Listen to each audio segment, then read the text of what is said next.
Hello বন্ধুরা, আমরা এবার আজকে যাব সোদপুর বারো মন্দির ঘাটে।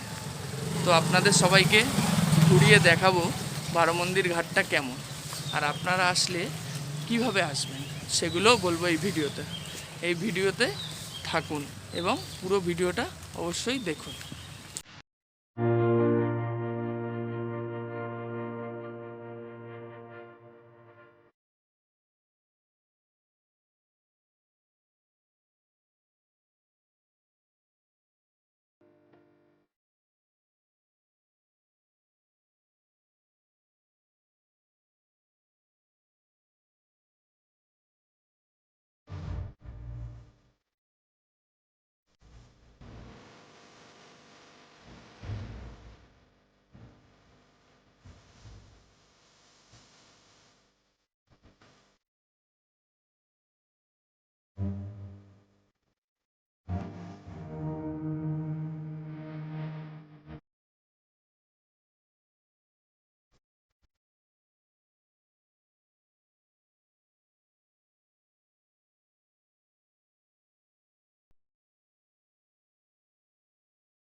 এটি হলো এন্ট্রান্স, সোদপুর পানিহাটি বারো মন্দির ঘাট।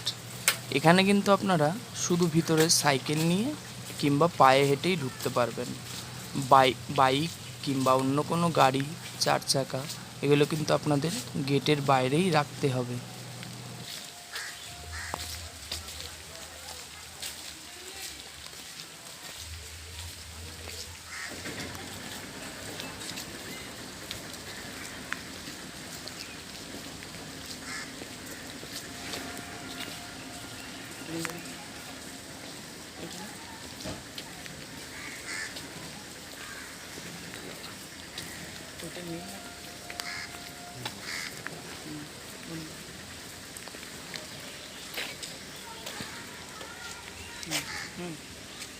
তো আলটিমেটলি আমরা এসে পৌঁছালাম সোদপুর পানিহাটি বারো মন্দির ঘাটে।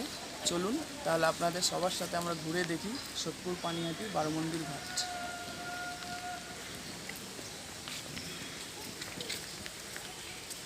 হালকা হালকা বৃষ্টি পড়ছে, একটা সুন্দর পরিবেশের সৃষ্টি হয়েছে, বেশ ভালো লাগছে।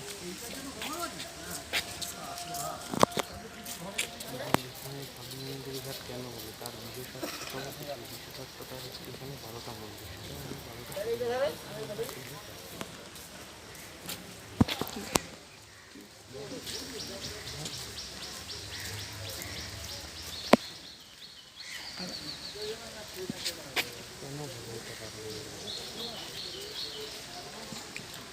এই ঘাটটার নাম বারো মন্দির ঘাট।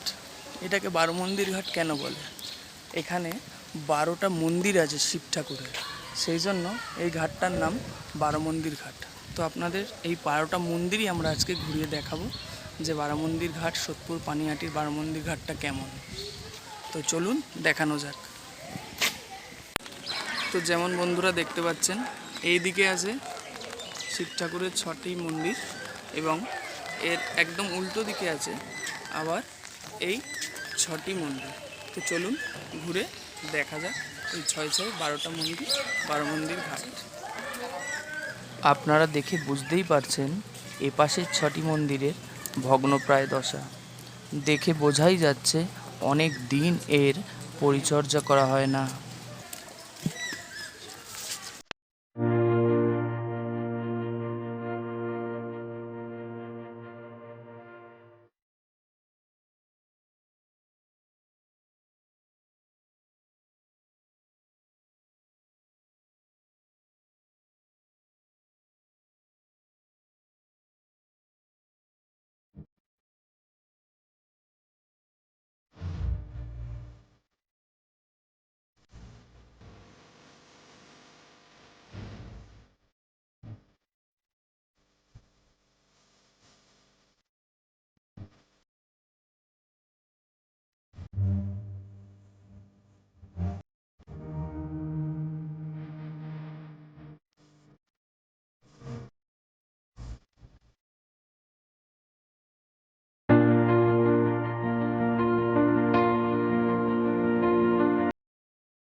তো বন্ধুরা, 12টা মন্দির তো আপনাদের দেখালাম। এবার একটু আমরা 12 মন্দির ঘাট, যেখানে গঙ্গা বয়ে যাচ্ছে বহুকাল ধরে, চলুন সেই ঘাট থেকে একটু ঘুরে আসা যাক। চলুন যাওয়া যাক। এই 12 মন্দির ঘাটের ইতিহাস বহু পুরনো। বাংলা 1213 সালে শ্রী নবীনচন্দ্র দত্ত তার পিতা শ্রী হরিশ্চন্দ্র দত্তের শ্রদ্ধার্ঘ্যে এই 12টি শিব মন্দির প্রতিষ্ঠা করেন। তার থেকে এই ঘাটের নাম 12 মন্দির ঘাট।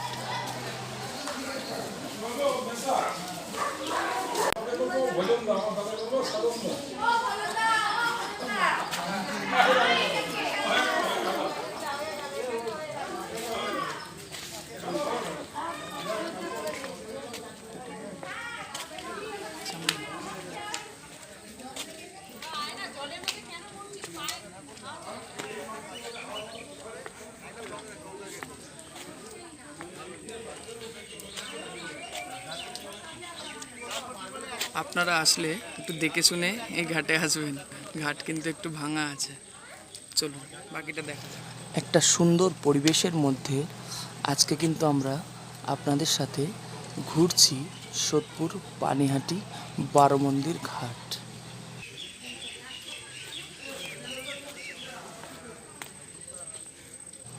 কি অপূর্ব সুন্দর পরিবেশ সৃষ্টি করেছে এই প্রকৃতি আজ।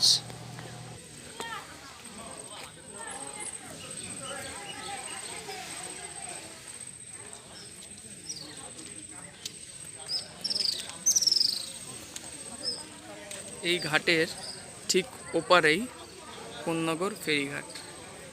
এটা পার হলেই ওপারে হুগলি হয়ে যাবে কোন্নগর, আর এটা উত্তর 24 পরগনা সোদপুর পানিহাটি। হ্যাঁ বন্ধুরা, এবার আপনাদের মনে হতেই পারে আমরা কি করে 12 মন্দির ঘাট আসবো। তার জন্য সোদপুর থেকে বিটি রোডগামী যে কোনো বাস, অটো বা টোটো বা হেঁটে বিটি রোড এসে আপনারা একটি টোটো নিয়ে বা রিজার্ভ গাড়ি থাকলে রিজার্ভ গাড়ি করে আপনারা 12 মন্দির ঘাটে আসতে পারেন। তো বন্ধুরা, আজকের ভিডিও এই পর্যন্তই। তো আপনাদের 12 মন্দির ঘাটটা পুরো ঘুরে দেখালাম, সোদপুর পানিহাটির 12 মন্দির ঘাট। তো আপনারা কমেন্ট বক্সে জানাবেন তো আপনাদের ভিডিওটা কেমন লাগলো, এবং আপনারা যদি আসেন এখানে তো উপভোগ করতেই পারেন 12 মন্দির ঘাট। অনেকেই আসে, অনেক ভক্তবৃন্দরা আসে এখানে। তো বন্ধুরা, আজকের জন্য এই ভিডিও এখানেই শেষ করলাম। টাটা।